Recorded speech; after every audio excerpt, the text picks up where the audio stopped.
ने कुछ नहीं किया, आपने अकबर ओवैसी को जेल में डाला, आपने जगन मोहन रेड्डी को जेल में डाला, और वो जेल में था तो मेरे को भिजा, जरा जाके बोलो प्रणब मुखर्जी सदर जमहूरिया का इलेक्शन लड़ रहे हैं, जगन तुम्हारी बात सुनता। आप बताओ आपने क्या किया? भाई आखिर आपका चक्कर क्या है? कौन सा आप ऐसी सेटिंग करके बैठे हुए हैं नहीं मालूम। माने अजीब और गरीब मामला है। माने वो कोई किसी ने अच्छा कहा मुझे कि अपना काम बनता भाड़ में जाए जनता, जो भी करेंगे। आप बताइए कौन सा काम आप कर रहे हैं और आप हम पे उंगली। जहां के इलेक्शन लड़ते उनके लड़ने से उन्हें जीत जाते। अरे कब तक बोलेंगे बाबू मैं मर्द नहीं मेरा भाई मर्द। आप कभी देखे कि आप में कितनी कमजोरी है। इम्तियाज जलील साहब महाराष्ट्र से आते हैं, मैं शुक्रगुजार हूं कि थकन के बावजूद भी इम्तियाज साहब आज के जलसे में शिरकत किए। 15 साल कांग्रेस हुकूमत की महाराष्ट्र में, 15 साल वहां पे कांग्रेस आज कौन से तीसरे नंबर पे है? चौथे नंबर पर, चौथे नंबर पर, नंबर 4। अब मैं बोलता नहीं तो नंबर 2 है, बोलते हमको लिख जा रहे उधर मिला रहे। नंबर 4 है आप, नंबर 4 है। अब वहां पे इम्तियाज जलील के पीछे पड़ गए। ए इम्तियाज तू क्या कर रहा है? क्या करना, हमारा काम हम करेंगे। आप 4 नंबर पे आ गए। गुजरात में हम 13 सीट लड़े, कोई भी नहीं जीते। नहीं, वो हैदराबाद से शेरवानी आई थी, हमको परेशान कर दिया। अरे 13 लड़े, बाकी सब छोड़ दिए, लड़ो जीतना था। नहीं, हर जगह पर। यानी आपके साथ जब हम थे 1998 से, जब चंद्राबाबू नायडू मुत्तहिदा आंध्र प्रदेश में बीजेपी की तायीद किए, 98 से लेकर 2012 तक हम कांग्रेस की तायीद करें। जब क्या दूध के दूल्हे हुए थे? तुम्हारे दूल्हे भाई थे हम। 2099 में मुमताज खान साहब एमएलए थे, राजशेखर रेड्डी अपोजिशन लीडर थे। फिर 2004 में तेलुगु देशम गई, कांग्रेस आई, सरकार बनी दिल्ली में। 2004 से 2012 तक हम सपोर्ट किए। 2008 में न्यूक्लियर डील की बात आई, मंजलिस सपोर्ट की। अच्छा, हद तो यह है कि तेलंगाना, उस वक्त आंध्र प्रदेश की असेंबली में किरण कुमार रेड्डी चीफ मिनिस्टर, उनके खिलाफ तहरीक अदम एतमाद उनकी पार्टी लेकर आई। उनके पार्टी के एमएलए अपोज करे, कौन साथ दिए? मंजलिस साथ दी। हम छोड़े 2012 में, क्योंकि हैदराबाद में फसाद हो रहे थे, चाकू मारा जा रहा था रातों में, हालात खराब थे। मगर अब हमको बोलते नहीं आप बी टीम फुला टीम। अरे भाई एक बात सुन लो, मैं पूरे सेकुलर पार्टी से कहना चाह रहा हूं, मैं इलेक्शन हमारी जमात लड़ेगी। भाड़ में जाए तुम्हारा, तुम हारो जीतो, मेरे को कोई परवाह नहीं है। मेरे को एक बात आप बता दीजिए, जो अपने आप को सेकुलर पार्टी कहते हैं, तुम्हारा कौन सा सेकुलरिज्म है मेरे को बताओ। तुम आज मुसलमान का नाम लेने से डरते हो, तुम अपने पार्टी के मुसलमानों का नाम लेने से डरते हो। असदुद्दीन ओवैसी तो दूर की बात, तुम्हारे बाजू तुम्हारे पार्टी का मुसलमान खड़े रहने को तैयार नहीं है, जिसने अपनी जिंदगी लगा दी तुम्हारी पार्टी में। मिसाल के तौर पर बिहार में लालू की पार्टी है, बरसों से लालू के साथ थे। जब उनसे पूछा गया कि तुम्हारा बेटा जो अमेरिका में पढ़ता है वो वापस आएगा बिहार को, तो उनके पार्टी के सीनियर लीडर ने कहा कि मैंने अपने बेटे से कह दिया कि भारत को वापस मत आओ, यहां पर कोई मुस्तकबिल नहीं है। बोलो, उनसे पूछो क्यों कहा उन्होंने। आपकी पार्टी के हैं, उनसे पूछो आप।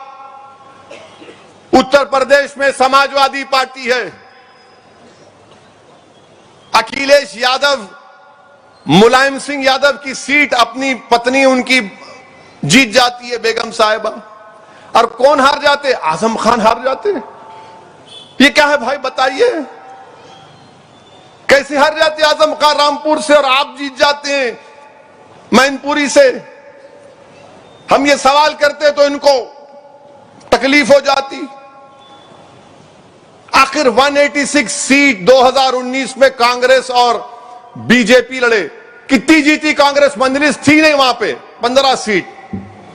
पूछो कांग्रेसियों से, जब ये चुपते हुए सवालात मैं करता हूं तो बोलते नहीं तुम हमारे साथ क्यों नहीं है। मैं क्या अलादीन का चिराग हूं, जिन हूं तुम्हारे पीछे आने को? वो तुम्हारा जिन तुमको हरा रहा, मैं जिन बोला तो उस पर इतनी तकलीफ हुई उनको। वो जिन बोले, क्या बोलो उसको, क्या बोलूं बताओ आप? नहीं क्यों बोले? रे भाई लाइटर वेन में बोला। तुम इतना उसको, मैंने पूरे सोशल मीडिया पे मेरी तकरीर को इतना चलाए कि जो लोग नहीं देखे तो वो भी देख लिए। माशाल्लाह, इनसे बड़ा अक्लमंद कोई नहीं हो सकता, याद रखिए। माने जो काम आपका दोस्त नहीं करता ये दुश्मन कर देते हैं माशाल्लाह से। माने हर जगह पर आप देख रहे हैं। अब आप इनसे पूछिए जाकर ये सेकुलर पार्टी से, भाई आप मुसलमान का नाम क्यों नहीं लेना चाहते? तो बोलेंगे अरे नहीं बीजेपी से लड़ना है। अच्छा बीजेपी से लड़िए, कौन नहीं लड़ो बोल रहा आपको? लड़िए, लंगोट कसिए, लड़िए, हम भी लड़ रहे हैं। नहीं मगर अगर हम मुसलमान का नाम लेंगे तो बीजेपी को फायदा हो जाता। अच्छा कैसे फायदा होता भाई बताओ, कैसे फायदा होता बताओ? हम भी तो जानना चाह रहे कैसे फायदा होता। हमारा वोट तो चाहिए मुसलमानों का आपको, मगर हमारे साथ ठहराने के लिए हम आपके लायक नहीं हैं। वोट तो चाहिए मगर इज्जत नहीं देंगे। वोट तो चाहिए मगर मोहब्बत, जबान से नहीं बोलेंगे कि हम तुम्हारे साथ खड़े हैं। नहीं, डर है मोदी को फायदा हो जाएगा। और खुद कांग्रेस के बहुत बड़े लीडर जो मुल्क के डिफेंस मिनिस्टर थे एंथनी ने कहा हालिया दिनों में कि अब हम ज्यादा मुसलमानों की ताईद में नहीं बोलना चाहिए, इसकी वजह से हमारी वजह से हारे आप। तो बोल दो कि भारत के मुसलमानों का वोट नहीं चाहिए हमको। बोलो ना, आप क्यों नहीं बोलते? आपका लीडर एंथनी एक बात कहता है, अब हम इस तरह का रवैया नहीं रख सकते। तो कौन सा रवैया रखेंगे आप? कौन सा रवैया रखेंगे आप बताओ? यही तो झगड़ा है मेरा, यही तो हमारी कोशिश है कि भारत की जमहूरियत शिराकतदारी की जमहूरियत है, ये वन वे ट्रैफिक की जमहूरियत नहीं है। अरे जब हर जात और बरादरी के लोगों को उनका लीडर उनका जीत कर आता है भारत की पार्लियामेंट में, हर छोटी छोटी बरादरी का उनका नेता पार्लियामेंट नजर आता है। किसका नजर नहीं आता? मुसलमानों का नहीं आता। बताओ कितने एमपी भारत की पार्लियामेंट में? 4 या 5%। दूसरे जो बिरादरियां हैं उनकी आबादी के करीब करीब बराबर सब वहां पर नजर आते हैं आपको। अब जब हम ये बात करते हैं तो आपको बड़ी तकलीफ हो जाती है। नहीं, ये क्यों बात कर रहे तुम? ये वक्त नहीं है, ये दौर नहीं है, अभी ये बात नहीं करेंगे, बाद में करेंगे। कब करेंगे? नहीं, पहले मोदी को देखना है। अब हम ये कह रहे हैं कि मोदी से मुकाबला अगर करना है तो अंधेरे का मुकाबला अंधेरे से नहीं होता, जुल्म का मुकाबला जुल्म से नहीं होता, जबर का मुकाबला जबर से नहीं होता, जहालत का मुकाबला जहालत से नहीं होता, अंधेरा का मुकाबला चिराग से होता है, खौफ का मुकाबला उम्मीद से होता है, डर का मुकाबला हिम्मत से होता है, और बीजेपी से मुकाबला आइडियोलॉजी पर होना चाहिए। मगर ये लोग नहीं मानते। कई मर्तबा जब प्लेन या एयरपोर्ट पे मैं बैठता हूं तो मेरे सामने आके हैं, कैसे हैं, अच्छे हैं, ओएसी जी, मैं समझ जाता हूं उनकी जबान से। मेरा बैठो, तो क्या चल रहा है? मेरा नहीं, कुछ नहीं चल रहा है। नहीं, क्या चल रहा है? मेरा हमारा ही नाम ही चल रहा है हर जगह पे। बोले ये क्या बात है? मेरा फिर ये क्या बात है? यही बात है। बोलना क्या चाह रहे? बोलो ना, क्या चल रहा है तो बोलो। नहीं, आपके जहन में क्या चल रहा है? मिला मेरे जहन में अखलाक चल रहा है, मेरे जहन में पीलू खान चल रहा है, मेरे जहन में मेरे घरों के दिमाग बुलडोजरों से तोड़ना चल रहा है, मेरे जहन में मेरे नौजवानों को यूएपीए में लगाकर जेल में डालकर 2-2 साल सड़ाया जा रहा है, वो चल रहा है। मेरे जहन में मेरे मस्जिदों को टारगेट बनाने की कोशिश की जा रही है, वो चल रहा है। मेरे जहन में सियासी ताकत नहीं है हमारे पास, वो चल रहा है। मेरे जहन में नौजवानों के ख्वाब को कैसा पूरा किया जाए, वो चल रहा है। तो पलट के बोलते खाली यही इतना ही सोचते आप अपने लिए। मैंने आप क्यों नहीं सोचते? आप तो अपनी जात के बारे में सोचते। मतलब बताओ आप कौन सी बिरादरी से हैं? अरे ये क्या पूछ रहे हैं? मतलब बोलो कौन सी बिरादरी से? मैं तो कह रहा हूं ना, मैं हूं जो भी हूं, हम ये हैं। मतलब आपके ये पूरे मुल्क में आपके हैं। मिला मेरा कहां है बताओ? बोले ये तेरा और मेरा क्या है? मिला तुम्हारा होगा तो तुम्हारा और मेरा होगा तो मेरा कुछ नहीं। इनको ये बात पसंद नहीं है। याद रखो मेरी इस बात को आप, कि भारत का मुसलमान की कोई सियासी लीडरशिप बने, मैं खुल के कह रहा हूं आपसे। मैं कभी इस दुनिया से जाऊंगा एक ना एक दिन, मगर तुम याद रखना मेरी इस बात को, जहां तक अल्लाह मेरी आवाज को पहुंचाएगा। कोई सियासी पार्टी नहीं चाहती कि भारत के मुसलमानों की, दलितों की, आदिवासियों की एक सियासी क़ियादत बने। ये चाहते हैं कि मुसलमान इनके गुलामी करें।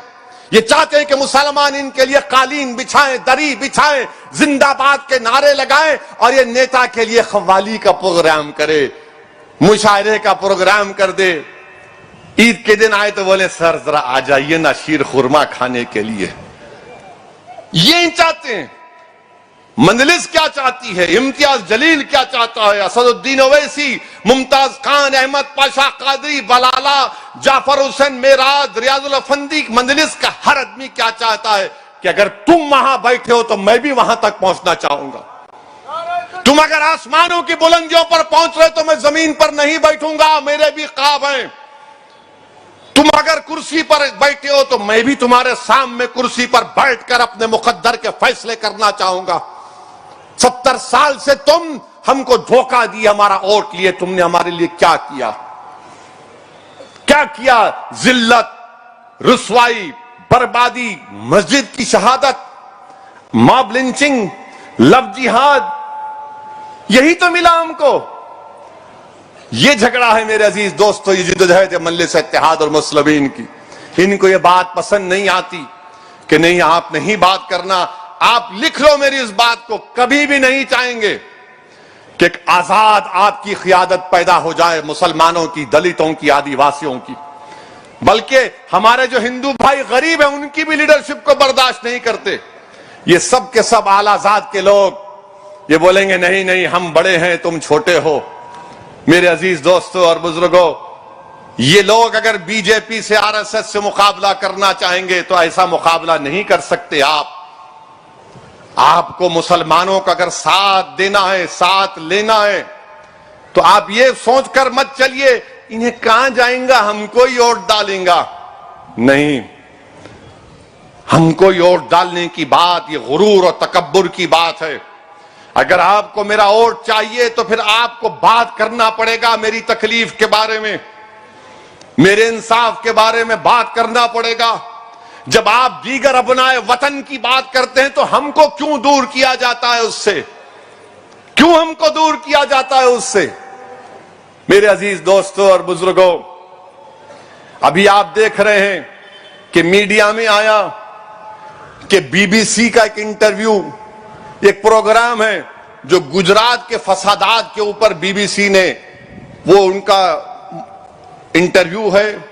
उस वक्त के गुजरात के मुख्यमंत्री, वजीर आला, जो अब देश के वजीर आजम और प्रधानमंत्री हैं, तो मोदी सरकार ने उस बीबीसी के इंटरव्यू को अंग्रेजों के बनाए हुए कानून के तहत इंडिया में, भारत में, यूट्यूब पर, ट्विटर पर इसको बैन लगा दिया, इसको बैन लगा दिया।